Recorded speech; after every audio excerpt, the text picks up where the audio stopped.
NFL films caught you talking to Mike Tomlin afterwards, and where you said, yeah,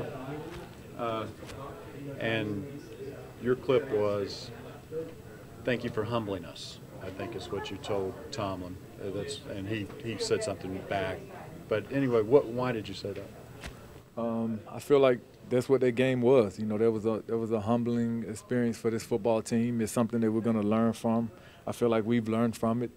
We've come out. We had a good 2 days of practice so far, and it's all about continuing to go out and just finish that off. You know, we didn't go out and play like we were capable of playing. Obviously, everybody knows that whenever you get beat the way that we did on Thursday night in front of a national stage, you know, it's always tough. You know, and that's what I felt like at that moment. That was a humbling experience for us, and we like I said, we've learned from it. Why has this defense not played up to its potential this year? You know, we've played well in spurts. We just haven't put a complete game together. For whatever reason, it just hasn't happened. We're still working at it. We still got a lot of football left ahead of us, and it's really all about going out and putting it together, and we're working on doing that. How has Peppers played so far this year, in your opinion? Where he at? Oh, no, Pep has been Pep, man. He's done everything that's been asked of him. You know, he's gone in the game, and he's been effective. He's made plays. He's a guy that obviously we all know he's a first ballot Hall of Famer.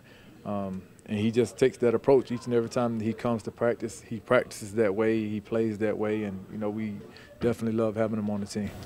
Thomas, what has to happen for this defense to kind of put this behind and get better the rest of the season? We have to go out and execute for 4 quarters. I mean, that's it. That's all it boils down to. We have all the players, the tools in place, everything. Everything is there. It's just all about us going out and executing and doing it for 4 quarters for 60 minutes. Thomas, you looking forward to a little Georgia on Georgia crime this week?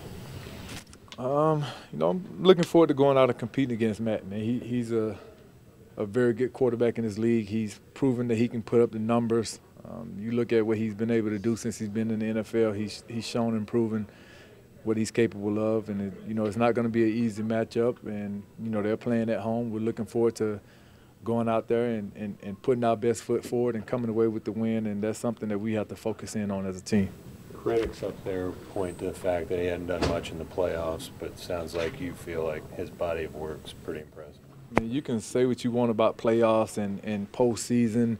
There have been a ton of quarterbacks that have made it to the Hall of Fame that didn't do much in the postseason. But if you look at his numbers and compare him to some of the top guys in this league since he's been very comparable to some of those guys. So I think that really speaks for itself. Last year, they have 3 running backs really, but Johnson has really come on as a rookie. Riddick, they use him, it seems like now in the slot, and then LeGarrette Blount, you know what he can do. What do you see out of those 3 guys? What kind of they definitely have a dynamic group. Those guys are well versed in what they do. You know, Blunt is their power back. You know, Carrion, he's a guy that can do a little bit of both. He gets out on the edge. He can create matchup problems for other guys, linebackers in this league, and you know, I feel like he's a faster back. You know, we watched him a lot when he played at Auburn. Obviously, going against Georgia a few times, I watched that kid a lot, and I felt like he's a dynamic player then, and he's coming to the league and proving that. Riddick is a matchup nightmare for a lot of people. You know, his ability, they're using him in the slot now since Golden Tate is gone, and you know, they just do a really good job of utilizing their personnel. So we watched a lot of film on them. We're going to continue to watch film on them, and hopefully we can limit their production this weekend.